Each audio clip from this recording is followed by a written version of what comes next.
Hi everyone, मैं राखी from विद्यार्थी.in और इस वीडियो के अंदर मैं आपको क्वेश्चन नंबर 2 एक्सप्लेन करूंगी जो पेज नंबर 53 पे है। Class 9 structure of atom chapter 4। तो देखते हैं क्वेश्चन क्या है। क्वेश्चन है right the electronic configuration of any one pair of isotopes in isobars.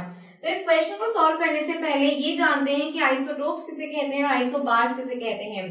Isotopes atoms of same element having same atomic number but different atomic mass number। ऐसे atoms जिनका atomic number तो same होता है लेकिन atomic mass number different होता है। For example अगर मैं कार्बन के दो आइसोटोप्स लेती हूँ, कार्बन 12 एंड कार्बन 14, तो उनके एटॉमिक नंबर्स तो सेम होंगे लेकिन उनके एटॉमिक मास नंबर क्या होंगे, डिफरेंट होंगे। ठीक है, सो ये कार्बन 12 है, ये कार्बन 14 है, तो इन्हें हम कहेंगे आइसोटोप्स क्योंकि इनका एटॉमिक नंबर दोनों का 6 है लेकिन एटॉमिक मास नंबर एक का है 12 एंड एक का है 14, तो इन्हें कहेंगे हम आइसोटोप्स। ठीक है, बात करते हैं आइसोबार्स की। एटम्स ऑफ डिफरेंट एलिमेंट्स जिनके एटॉमिक नंबर क्या होते हैं, डिफरेंट होते हैं लेकिन एटॉमिक मास नंबर सेम होते हैं, आइसोबार्स उन्हें कहते हैं। फॉर एग्जाम्पल मैंने लिया आर्गन जिसका एटॉमिक नंबर 18 है और दूसरा मैंने लिया कैल्शियम जिसका एटॉमिक नंबर 20 है। तो these are atoms of different elements, argon calcium atoms of different element having different atomic number 18 and 20 but having same atomic mass number. Argon का एटॉमिक मास नंबर 40 है एंड कैल्शियम का भी 40 है। सो argon and calcium को हम कहेंगे these are isobars और calcium 12 and carbon 14 को हम कहेंगे आइसोटोप्स। ठीक है, ये बात क्लियर हो गई। अब हमसे क्या पूछा गया है, हमें इलेक्ट्रॉनिक कॉन्फ़िगरेशन लिखनी है किसी भी एक पेयर की ऑफ आइसोटोप्स एंड आइसोबार्स। तो दीज आर आइसोबार्स, ठीक है, और ये है आइसोटोप्स। इनकी इलेक्ट्रॉनिक कॉन्फ़िगरेशन लिखते हैं। देखिए आइसोटोप्स के अंदर जो मैंने ये दोनों पेयर लिए हैं इनकी इलेक्ट्रॉनिक कॉन्फ़िगरेशन सेम होगी क्योंकि इलेक्ट्रॉनिक कॉन्फ़िगरेशन हम एटॉमिक नंबर के बेसिस पे लिखते हैं। तो एटॉमिक नंबर दोनों का क्या है, 6 है। तो एक तरह से आइसोटोप्स के अंदर जो इलेक्ट्रॉनिक कॉन्फ़िगरेशन होगी पेयर की वो सेम होगी। तो इसकी इलेक्ट्रॉनिक कॉन्फ़िगरेशन देखिए, K shell and L shell and M shell. ठीक है, इलेक्ट्रॉनिक कॉन्फ़िगरेशन का मतलब होता है distribution of electrons in the shells in the orbits in the energy levels. तो K जो शेल है ये मैक्सिमम 2 इलेक्ट्रॉन्स को होल्ड कर सकती है, तो 2।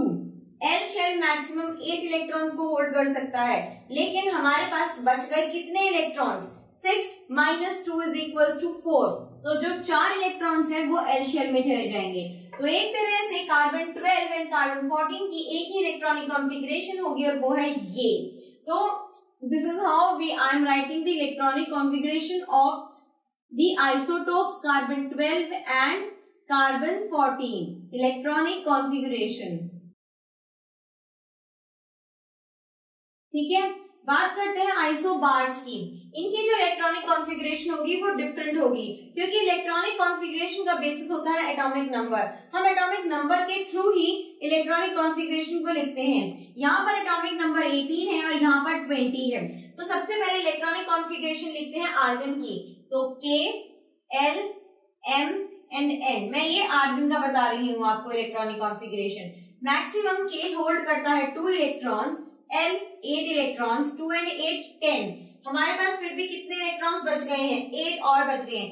M भी 8, तो 2 8 8। तो जो हमारा आर्गन है उसकी इलेक्ट्रॉनिक कॉन्फ़िगरेशन क्या है, 2 8 8। बात करते हैं हम कैल्शियम की। ठीक है, K shell, L shell, M shell and N shell. कितने इलेक्ट्रॉन्स है, 20, 2 8 8। जो एक पर्टिकुलर शेल होती है वो मैक्सिमम, जो मैंने आपको बताया था ऑक्टेट रूल के अकॉर्डिंग, वो maximum of how many electrons accommodate कर सकती है, 8 इलेक्ट्रॉन अकोमोडेट कर सकती है।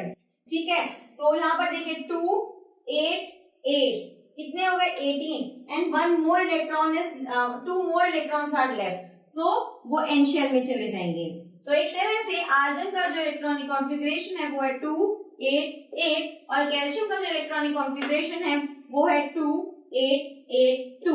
तो इलेक्ट्रॉनिक कॉन्फ़िगरेशन डिफर कर जाती है आइसोबार्स के केस में और इलेक्ट्रॉनिक कॉन्फ़िगरेशन सेम रहती है आइसोटोप्स के केस में। मैंने आपको ये दो एग्जांपल्स बता दी हैं, इवन मैंने आपको आइसोबार्स एंड आइसोटोप्स की डेफिनेशन भी बता दी है। आई होप आपको अच्छे से समझ में आ गया होगा, लेकिन फिर भी कोई डाउट हो then please do let me know your doubts in the comment box give below. And this was all about this session. It's me Rakhi saying you all now goodbye and take care.